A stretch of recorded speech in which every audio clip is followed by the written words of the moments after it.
Boa noite, meus amigos e minhas amigas do nosso canal Escola Teológica Católica. Vamos gravar o nosso vídeo de hoje, mas primeiro vamos rezar, pedir ao Divino Espírito Santo que ilumine a nossa inteligência para que a gente faça um vídeo de acordo com a vontade de Deus. Em nome do Pai, do Filho e do Espírito Santo. Amém. Divino Espírito Santo, que sois Deus, iluminai a nossa inteligência com seus 7 dons e nos dê a sabedoria para que possamos entender e praticar na nossa vida aquilo que o Senhor nos ensinou. Tá? Vós que sois Deus com o Pai e Jesus, na unidade do Espírito Santo. Amém. Em nome do Pai, do Filho e do Espírito Santo. Amém. Espero que todos vocês estejam bem, na paz do Senhor Jesus.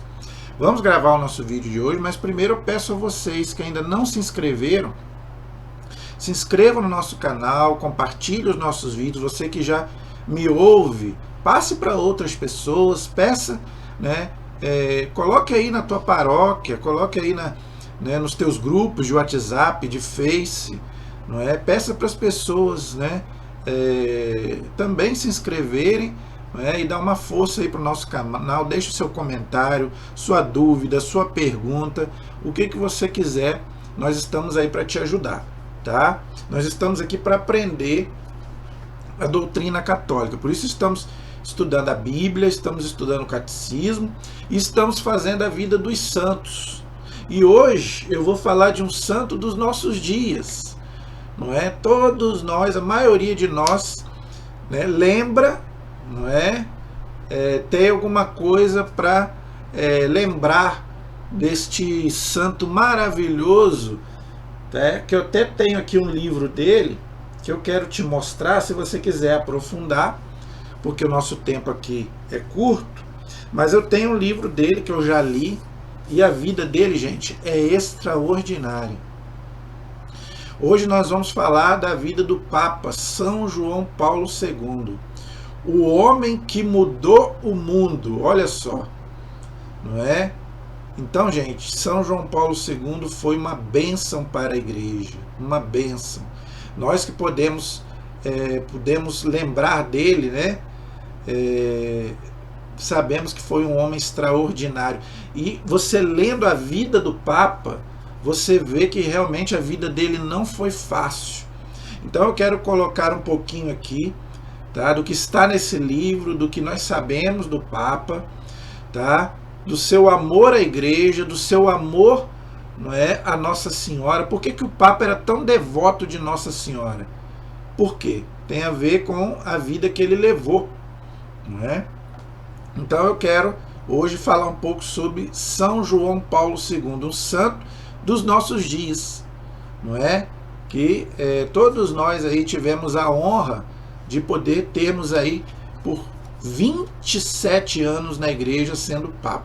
É o segundo Papa com maior pontificado, só perde para o Papa Pio IX, Então, gente, olha, realmente foi um homem extraordinário. Então, eu quero falar um pouco hoje sobre a vida desse gigante chamado São João Paulo II, que hoje está lá intercedendo por nós no céu. Então eu sempre indico um livro para vocês aprofundarem em casa. E eu tenho vários livros, gente, desses assim, pequenos, de santos. Eu já mostrei aqui, eu tenho de São Benedito, eu tenho de Santo Antônio, eu tenho de São Bento, de Santa Teresa de Calcutá, de São Felipe Neri, E eu tenho muitos livros assim de vida dos santos, pequenininho assim, para a gente poder aprofundar, na vida desses homens e mulheres maravilhosos da igreja. E eu quero ler um pouquinho para vocês o que está na contracapa desse livro.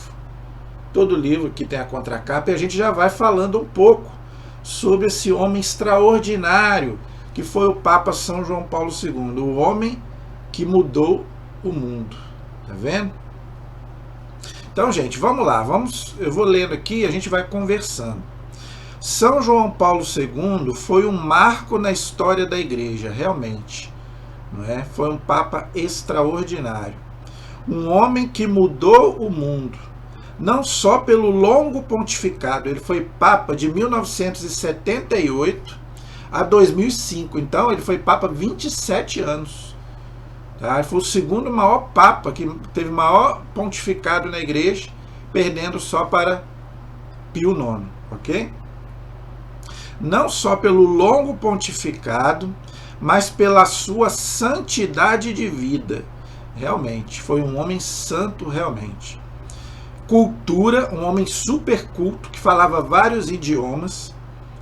Amor ao ser humano.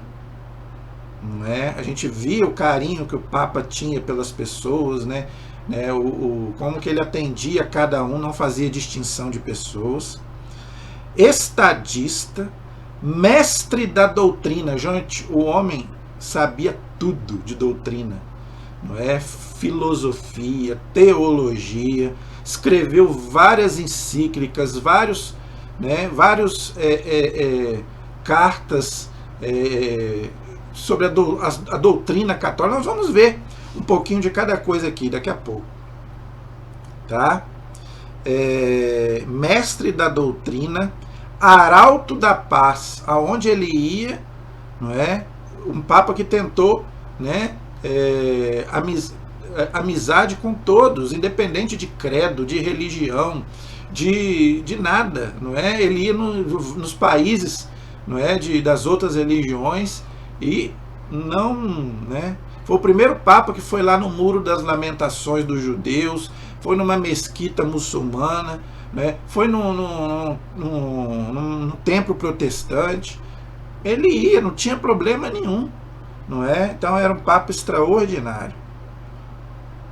Paladino da justiça entre os povos.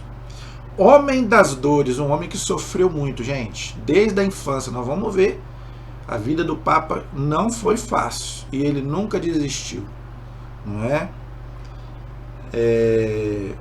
Foi baleado, nós vamos falar sobre isso, protegido pela Virgem de Fátima, viveu a perseguição do nazismo e do comunismo, temperou a sua fibra e a sua fé no calor da perseguição à igreja. Então, ele nunca perdeu a fé, mesmo nos momentos de perseguição. Era muito capacitado em teologia e em filosofia. Todos os papas, gente, têm doutorado em teologia e em filosofia. O Papa João Paulo II, o Papa Bento XVI, eram homens, todos eles participaram, para você ter uma ideia, todos eles participaram do último concílio da igreja, o Concílio Vaticano II, lá em 1960. Quem que convocou o Concílio Vaticano II, o último concílio da igreja? O Papa João XXIII. O Papa morreu, durante o concílio, o Papa João XXIII morreu, foi eleito o Papa Paulo VI, o Papa Paulo VI continuou o concílio, terminou o concílio, e todos os papas depois dele participaram do Concílio Vaticano II. O Papa João Paulo I, o Papa João Paulo II, e o Papa Bento XVI e o Papa Francisco. Todos eles participaram do Concílio Vaticano II. Entendeu? Então, olha que coisa extraordinária. Era um homem super capacitado, não é? Por isso foi escolhido para Papa. Deus o trouxe de um país comunista, a Polônia. A Polônia, gente, era um país comunista, tá? Inclusive, ela não deixou o Papa visitá-la enquanto o comunismo não caiu. Depois o Papa pôde visitar sua terra natal. Hoje a Polônia é um dos países mais católicos da Europa. Para, com força de Nossa Senhora, derrubar o muro da vergonha, ou seja, o muro de Berlim em 1989, que foi a queda do comunismo. Então, muito por influência do Papa. Por isso que, não é, o Papa foi quase, né, tentaram matar o Papa lá na Praça de São Pedro. Nós vamos falar sobre isso. O comunismo ateu e o totalitarismo soviético. Então, o Papa, ele não tinha medo de falar dessas coisas, não é? Mas ele fazia coisas que a gente humanamente não é? Vamos dizer assim, outras pessoas não têm coragem de fazer. Por exemplo, o homem que o atirou, ele foi lá dar o perdão para ele, lá onde ele estava preso. Tem aí na internet, só você ver. Né? O homem que atirou nele, ele foi lá onde o homem estava preso e deu a bênção a ele e não quis vingança contra ele e o perdoou. E dizem, não sei se é verdade, que esse homem depois se converteu. Não sei se é verdade, mas não duvido. Ele nos fez compreender com o seu totus tuus. O que é isso? Todo teu, Maria. É o brasão. Todo papa ele escolhe uma frase. E o dele foi esse. Todo teu, Maria. Por quê? Porque, vou falar daqui a pouco. O poder de entrega de uma vida a Deus pelas mãos da Virgem Maria, que ele era muito devoto, foi o doce Cristo na terra. Quem disse essa frase? Uma santa da igreja, Santa Catarina de Sena, doutora da igreja. Ela chamava o Papa de o doce Cristo na terra. Enquanto, né, vivia lá na Idade Média, né, a Reforma Protestante chamando o Papa de Anticristo, Santa Catarina de Sena chamou o Papa de o doce Cristo na terra.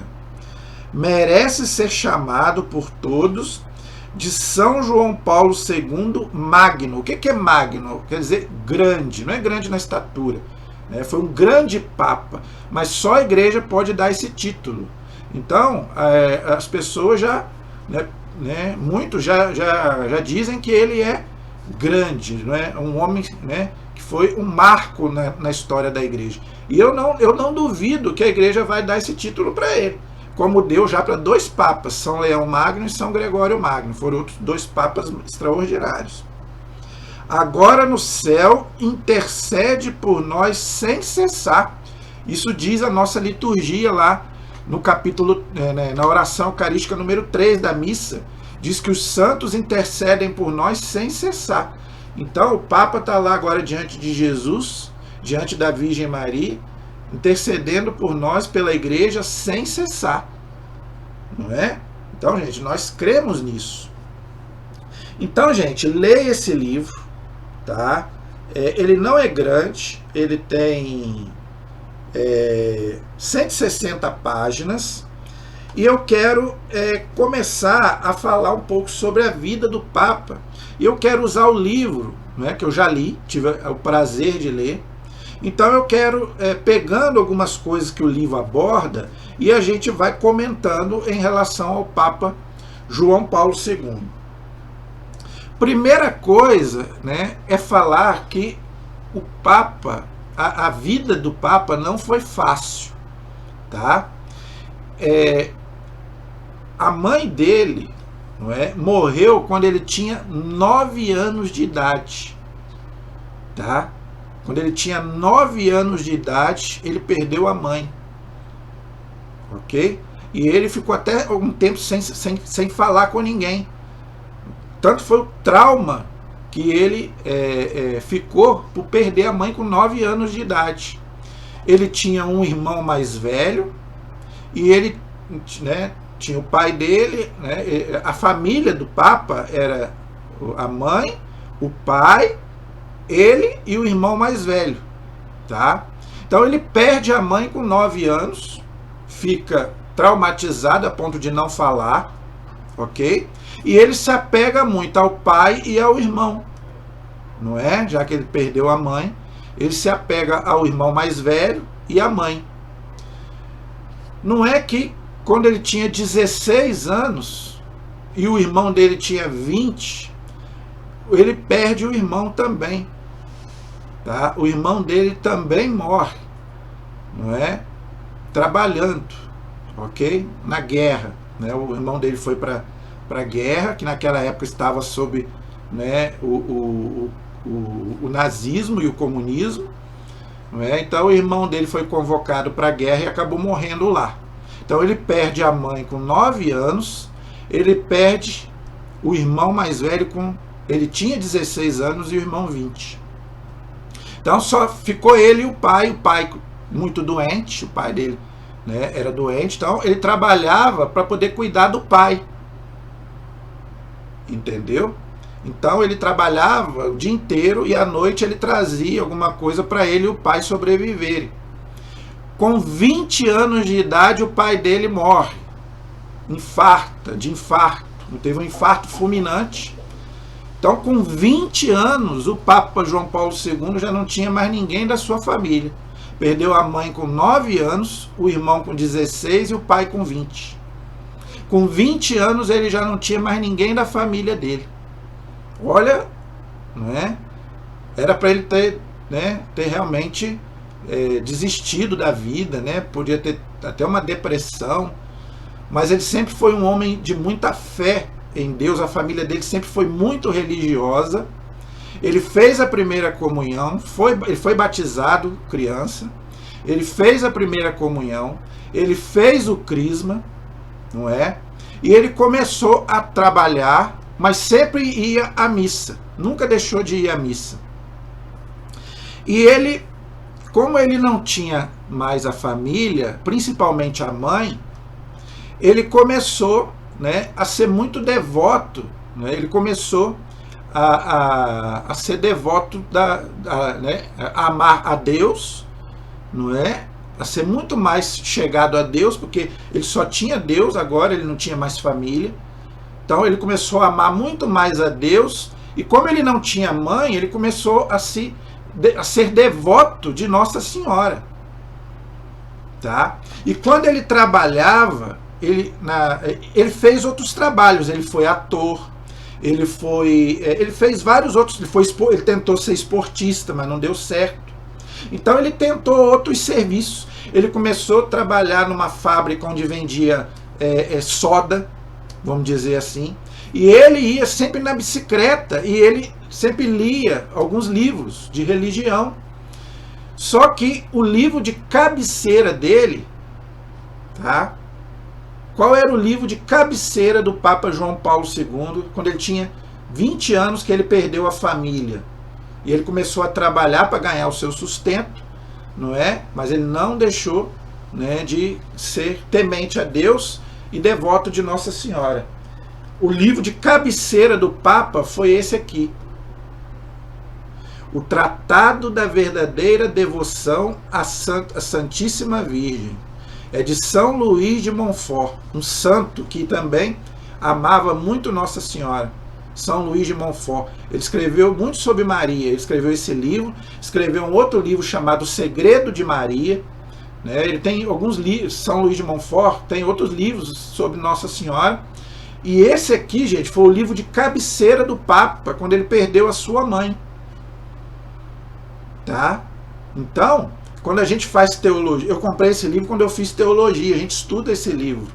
Então eu comprei esse livro, tanto que ele está até um pouco riscado em algumas partes. Ó, aqui, ele está até riscado um pouquinho da época que eu fiz teologia.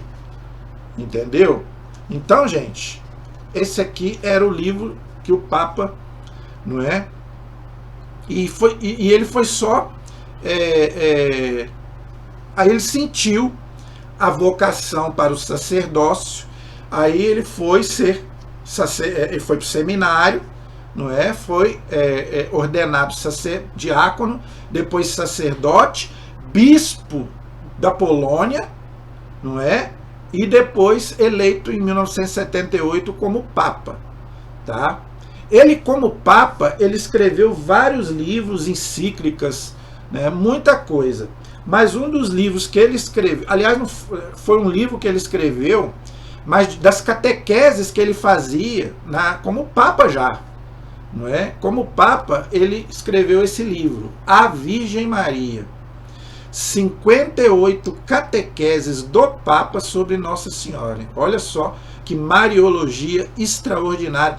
O Papa pega desde do nascimento de Nossa Senhora até a Assunção. Ele fala praticamente toda a vida de Nossa Senhora, não é? Então ele pega, né, praticamente toda a vida da Virgem Maria e faz 58 catequeses. Ele fez isso, né, na Praça de São Pedro, como Papa, e depois ele transformou em livro. Então, se você quer estudar sobre Nossa Senhora, nada melhor do que o Papa São João Paulo II para te ensinar sobre Nossa Senhora. Aqui você vai ter uma mariologia autêntica, né, de um homem que sabia tudo de teologia, não é, e de Nossa Senhora, porque ele foi, né, um homem totalmente devoto de Nossa Senhora. E olha que coisa interessante, ele nasceu em maio, né, no mês de Maria, por isso que é o mês das mães, não é? O mês de Nossa Senhora de Fátima, que vai ter muito a ver com ele, não é? Então eu quero continuar aqui. Ele continua, então, a sua vida, como eu já falei, não é?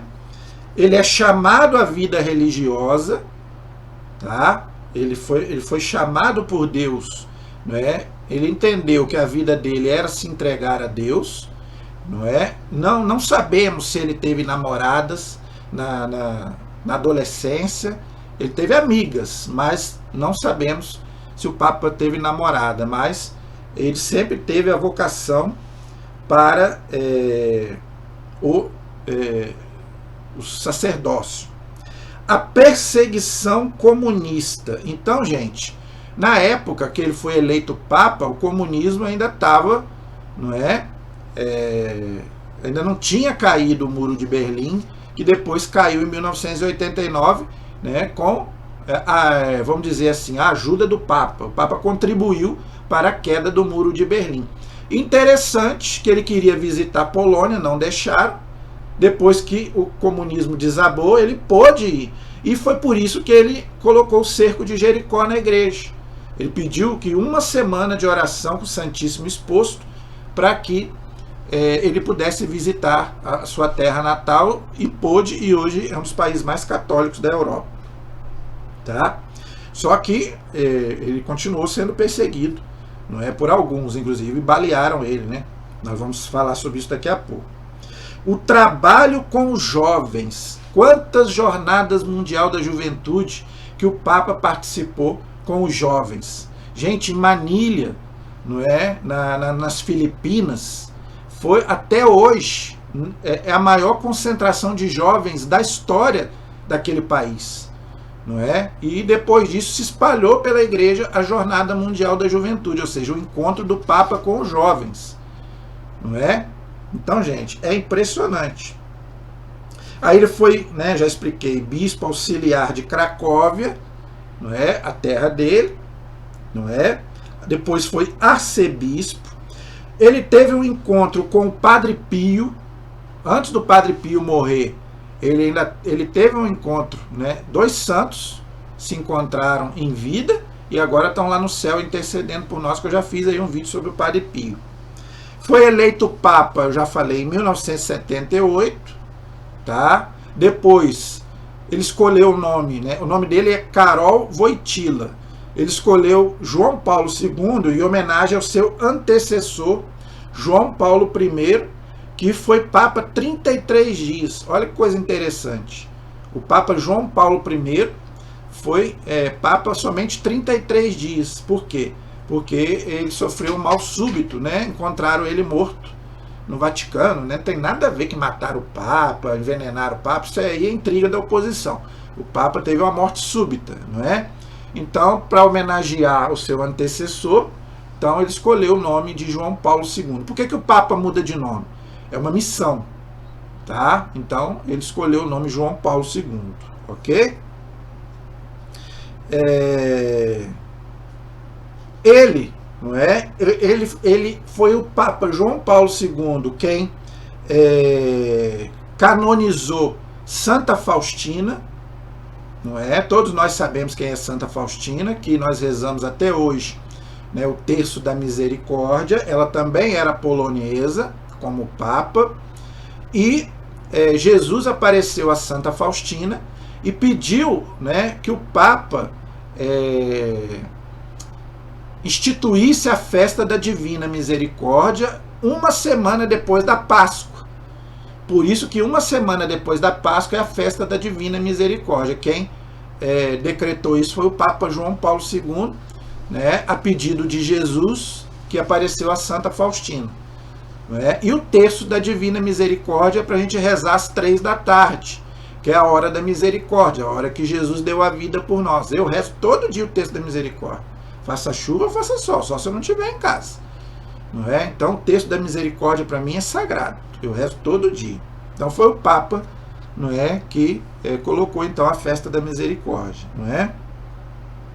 Um Papa apaixonado pelo Concílio Vaticano II. Enquanto várias pessoas falam mal do Concílio Vaticano II, o Papa, gente, só é elogios.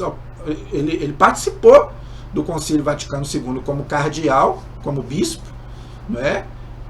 Bispo cardeal, e ele falava maravilhas do Concílio Vaticano II, gente. Que o Concílio Vaticano II foi a primavera da igreja, não é? E eu também, se eu falar mal do Concílio Vaticano II aqui, gente, eu estou pecando.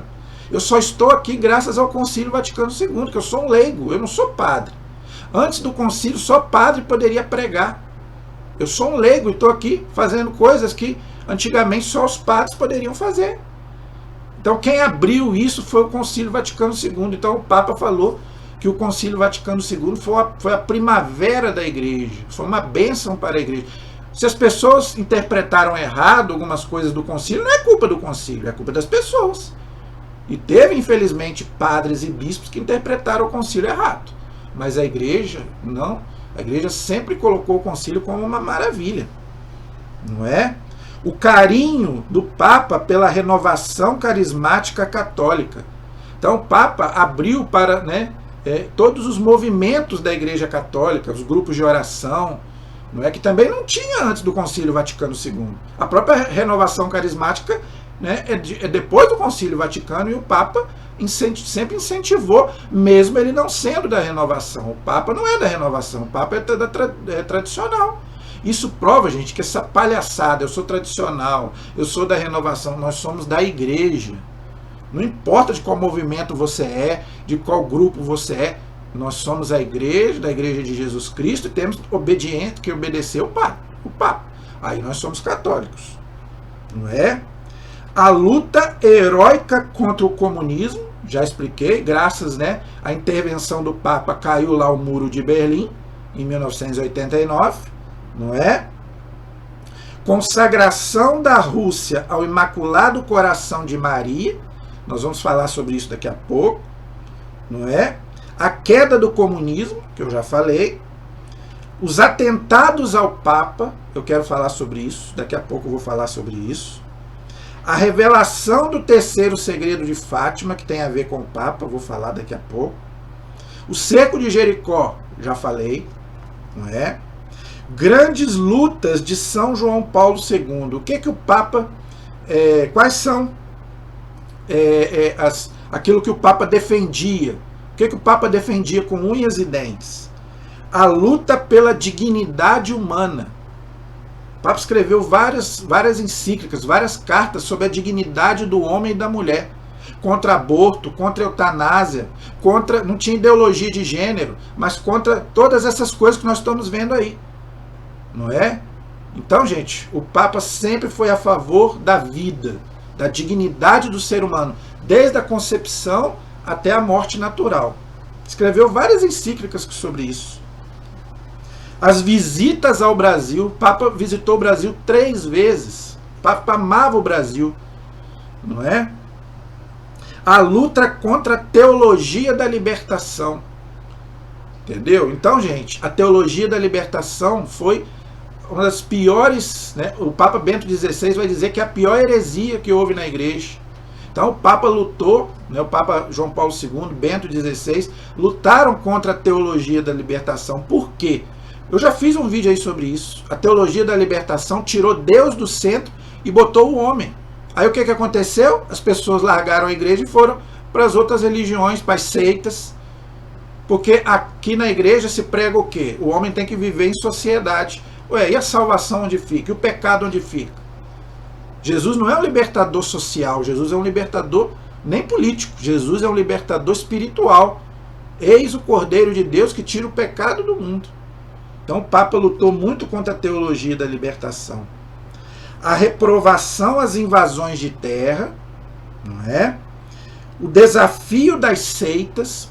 Então o Papa não é? Ele respeitava todas as religiões, mas ele falava abertamente: cuidado com as seitas, com essas falsas doutrinas, essas falsas religiões. Muitas vezes a culpa é nossa. Ele falou muitas vezes, a culpa muitas vezes é nossa. Nós temos que ir lá buscar aqueles que estão afastados, que foram para as seitas, para que voltem. O combate à nova era. Eu fiz um vídeo aí sobre a nova era, tanto que o Papa deixou um documento sobre a nova era. Eu já fiz um vídeo também aí sobre a nova era. O que é a nova era, gente? A nova era mistura tudo quanto é religião. Mas aí você vai ter que largar o quê? O cristianismo. E só Jesus Cristo salva. A nova era não, ela faz uma mistura de religião, um sincretismo. A questão do sacerdócio feminino. Foi o Papa João Paulo II que acabou com isso. A igreja não tem autoridade para ordenar a mulher. Não é que o Papa é machista, não é nada. É questão de missão. O Papa falou: a igreja não vai ordenar mais mulheres. Nunca ordenou, nem vai. Não é? Então esse movimento feminista aí, não adianta bater o pé. O que a igreja decide, ela não volta atrás. Não é? Mediação de conflitos entre os países. Quantas guerras o Papa, né, mediou e ele conseguiu que acabassem essas guerras por respeito, né? Porque o Papa é um chefe de Estado, não é só um chefe religioso. O Papa falou sobre o ecumenismo e o diálogo religioso com as religiões. Ecumenismo é um diálogo com aqueles que são cristãos, buscando a unidade, que Jesus falou. O diálogo religioso é com aqueles que não são cristãos. Por isso que eu falei que o Papa ia nas mesquitas, chamava os judeus de irmãos, nossos irmãos mais velhos, não é?